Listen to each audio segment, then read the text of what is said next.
Good morning everyone, welcome to a new mini blog. কেমন আছো তোমরা সবাই? তো আজকে ছিল হচ্ছে সোমবার, সকাল সকাল চা খেয়ে স্টুডেন্টদেরকে পড়িয়ে টড়িয়ে নিলাম। আর যেহেতু গরমটা আবার পড়েছে সেই জন্য জলখাবারে তো ছাতুমুড়ি খেলাম, এটাই সব থেকে ভালো জলখাবার এখন। তো যাই হোক, চান টান ছেড়ে ফ্রেশ হয়ে ঠাকুর পুজোটা দিয়ে নিলাম আজকে যেহেতু সোমবার।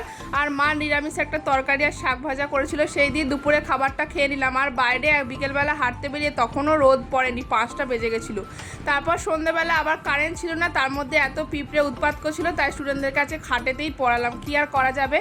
তারপর দেখলাম মা বাজার টাজার করে বাড়ি চলে এসছে, আর এক ব্যাগ বাজার করে নিয়ে এসছে বাবার দোকান থেকে। আর মুদিখানারও কটা বাজার করেছি। আর মুদিখানার বাজারে মা আজকে কাজু বাদাম নিয়ে এসেছিলো, আর কাজু বাদাম আনলেই তো আমি আগে নিয়ে কয়েকটা খেয়ে নিই। তো যাই হোক, গিয়ে দেখলাম রান্নাঘরে যে মা আজকে পনিরের তরকারি করছে নিরামিষে। তো পনিরের তরকারিটা দারুণ হয়েছিল। তো এই দিয়ে ডিনারটা সারলাম। ভিডিওটা ভালো লাগলে লাইক শেয়ার সাবস্ক্রাইব করতে ভুলো না চ্যানেলটা।